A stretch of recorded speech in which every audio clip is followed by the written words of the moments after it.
Code on wages में अब चौथा और आखिरी जो एक्ट बचता है वो है पेमेंट ऑफ वेजेस एक्ट। ये रेगुलेशन बताता है, ये मैनर बताता है कि भाई साहब अगर आपको वेजेस पे करना है तो आप वेजेस किस तरह से पे करें। ठीक है, देखो आपने अभी तक पढ़ा क्या क्या है। आपने पढ़ा इक्वल रेमुनरेशन एक्ट जो आपको बताया कि मेल और फीमेल को इक्वल वेजेस मिलने चाहिए। आपने पढ़ा मिनिमम वेजेस एक्ट जो आपको बताता है कि मिनिमम वेज किसी वर्कर की कितनी होनी चाहिए। आपने पढ़ा उसके बाद बोनस लॉ या बोनस एक्ट जो बताता है कि अपनी सैलरी से एडिशनल सैलरी के अलावा और क्या वर्कर को उसकी मेहनत का मिल सकता है। अब आते हैं, जब मैं बोलता हूँ पेमेंट ऑफ वेजेस एक्ट 1936 तो ये मैनर बताता है कि भाई वेजेस कैसे पे करना है। तो इसमें अलग अलग रूल्स हैं, जैसे रूल नंबर 1 आप वेजेस पे कैसे करोगे, किस मोड से। तो कोड ऑन वेजेस का सेक्शन 15 बोलता है कि जो भी वेजेस होगी वो करेंसी कॉइन्स के फॉर्म में या करेंसी नोट के फॉर्म में या चेक के फॉर्म में बैंक अकाउंट में इलेक्ट्रॉनिक मोड से पैसा डलवा के किया जा सकता है। इवन अप्रोप्रिएट गवर्नमेंट क्या कर सकती है, नोटिफिकेशन देकर स्पेसिफाई कर देती है कि किन एस्टेब्लिशमेंट को जो वेजेस है केवल चेक के थ्रू या ऑनलाइन अकाउंट में डाल के ही देना है। ठीक है, सबसे पहले मोड सीख लो, सेक्शन 15 बाय हार्ट करो। सेकंड आता है कि पीरियड क्या होना चाहिए, आपको कितने समय में मिनिमम वेजेस मिलनी चाहिए। सेक्शन 17 बताता है कि एक एम्प्लॉयर अपने एम्प्लॉय को वेज कब देगा। जैसे डेली बेसिस का वर्क है तो शिफ्ट एंड होने पर, वीकली बेसिस का वर्क है तो जब वीक का लास्ट डे होगा तब, फोर्थ नाइटली बेसिस से मतलब एक रात पे तो बेसिकली माना जाता है कि रात खत्म मतलब जब अगला दिन आएगा सेकेंड डे तब। और मंथली बेसिस का वर्क है तो जब महीना खत्म हो जाएगा तो अगले महीने की 7th डे के पहले मतलब 7 तारीख के पहले। ठीक है, सिमिलरली मान लो अगर एक एम्प्लॉई है, अगर उसको रिमूव कर दिया गया है, डिसमिस कर दिया गया है या उसने को रिजाइन करके उछल दिया है तो जब वो नौकरी उसकी छूटेगी उसके 2 दिन के अंदर 2 वर्किंग डेज में उसको पेमेंट होनी चाहिए। ठीक, अब इस पे अगेन एक बहुत ही इंपॉर्टेंट क्वेश्चन है जो आप लोग को पढ़ना चाहिए और समझना चाहिए कि कौन कौन से अमाउंट हैं जो आपकी वेजेस से डिडक्शन के नाम से काटे जा सकते हैं। एलिजिबल डिडक्शंस कौन कौन से हैं।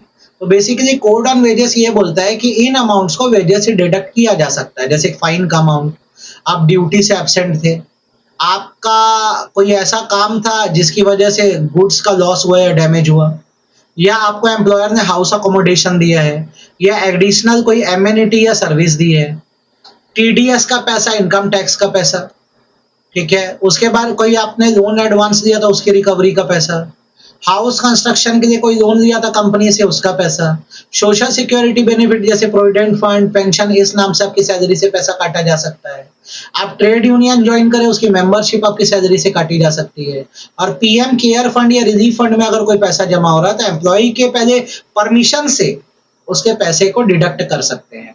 ये बहुत अच्छे से पढ़िएगा, ध्यान रखिएगा डिडक्शन कब कब बोला गया है कि करना है।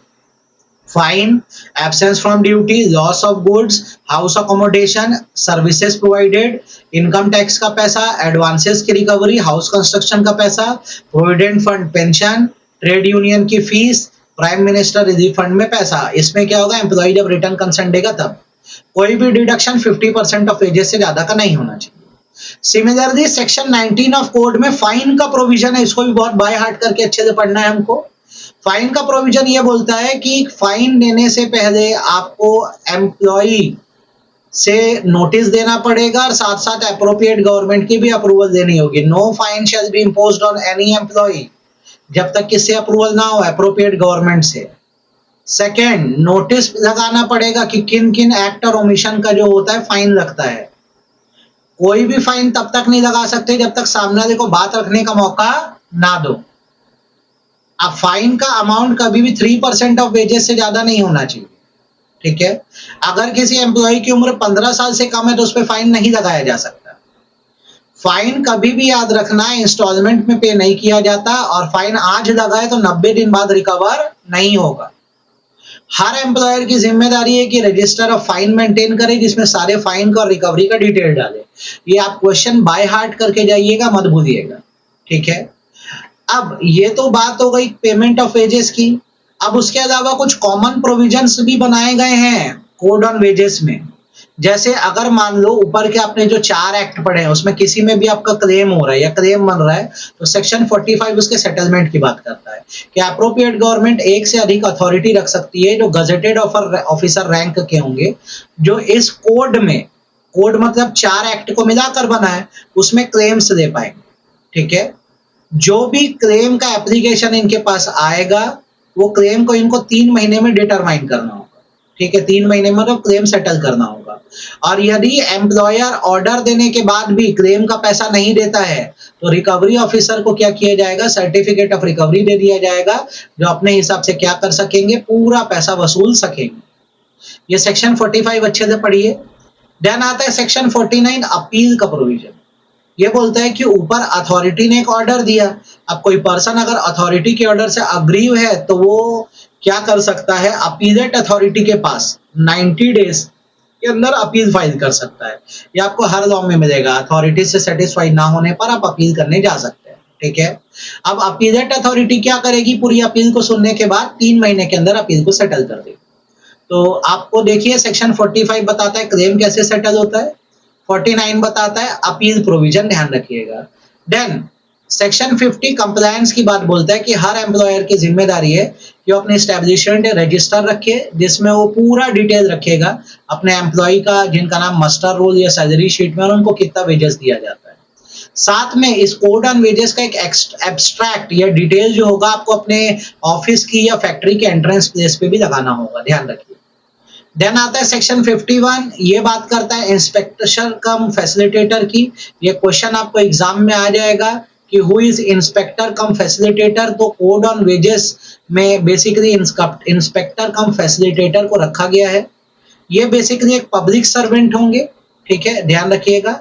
और इनकी पावर्स ये सब है, ये एम्प्लॉयर और एम्प्लॉय को क्या कर सकते हैं, एडवाइस कर सकते हैं कि कोड को कैसे फॉलो किया जाए। कोई भी पर्सन जो एस्टेब्लिशमेंट का वर्कर है उसको एग्जामिन कर सकते हैं, किसी पर्सन को बुलवाकर उसे इंफॉर्मेशन दे सकते हैं, किसी भी एस्टेब्लिशमेंट के रिकॉर्ड या रजिस्टर को सर्च, सीज या उसकी कॉपी ले सकते हैं। ठीक है, या अगर कोई भी डिफेक्ट या गड़बड़ दिखती है तो गवर्नमेंट के नोटिस में ला सकते हैं, ध्यान रखिए। ठीक, उसके बाद जैसे आपने इंस्पेक्टर कम फैसिलिटेटर का मतलब पढ़ दिया, तो अब आगे सेक्शन 53 भी पढ़िए, power officer to impose penalty. Appropriate government officers को रख सकती है, जो सेक्रेटरी लेवल के पर्सन होंगे आईएएस लेवल के गवर्नमेंट में। वो क्या कर सकते हैं, इंक्वायरी कर सकते हैं इस कोड में किसी भी ऑफेंस में, अपने हिसाब से पेनल्टीज लगा सकते हैं। ठीक है, पेनल्टी क्या लगा सकते हैं, कितनी, सेक्शन 54 बोलता है कि कोई एम्प्लॉयर जो है अगर वो कम अमाउंट दे रहा है जितना उसे पे करना चाहिए, तो उस पर पेनल्टी लग सकती है 50,000 की। ठीक, जैसे मान लो बोनस कैलकुलेट हुआ था 10,000, आप 8,000 दे रहे हो, तो पहले तो आपको वार्निंग देंगी कि जो बचा है आप पे कर दो, फिर भी नहीं मानते हो 50,000 का जुर्माना, और आगे भी ऐसे ऑफेंस करते हो तो 3 महीने तक की जेल है और 1 लाख रुपए तक का जुर्माना। वैसे सेक्शन 55 बोलता है कि ऑफेंस अगर किसी कंपनी ने किया है तो उस टाइम जो ऑफिसर रिस्पॉन्सिबल होगा उसको गिल्टी माना जाएगा। अब यहाँ कंपनी को एक कॉमन वर्ड दिया गया और कंपनी में firm, LLP, association of individual सब आ जाते हैं। ये छोटे छोटे पॉइंट्स आप जरूर पढ़िएगा। ठीक है, जो भी यहाँ पे पेनल्टीज है सब कंपाउंडेबल ऑफेंस है, लेकिन तब कंपाउंडेबल मतलब विच कैन बी रिड्यूस्ड, माफी मांग लोगे तो कुछ फाइन कम भी हो सकता है। तो इसमें याद रखना, आपके ऊपर कोई पेनल्टी लगी अगर फाइन ऑनली की या इम्प्रिजनमेंट और फाइन की, तो इसको कंपाउंड किया जा सकता है। लेकिन अगर आपकी सजा सिर्फ इम्प्रिजनमेंट या जेल की है तो उसको कंपाउंड या कम नहीं किया जा सकता। ठीक है, कंपाउंडिंग में 50% तक का आपका अमाउंट जो है वो काटा या कम किया जा सकता है। वैसे ही कोड ऑन वेजेस में बोर्ड्स भी बनाए गए हैं, जैसे सेंट्रल एडवाइजरी बोर्ड है। सेंट्रल गवर्नमेंट का ये पावर है कि सेंट्रल एडवाइजरी बोर्ड बनाए। ठीक है, जिसमें सेंट्रल गवर्नमेंट के नॉमिनेटेड पर्सन होंगे, साथ साथ एम्प्लॉयर एम्प्लॉय के रिप्रेजेंटेटिव होंगे इक्वल नंबर में, इंडिपेंडेंट पर्सन होंगे जो टोटल के 1/3 होंगे, 5 रिप्रेजेंटेटिव होंगे स्टेट गवर्नमेंट के जिनको सेंट्रल गवर्नमेंट नॉमिनेट करे।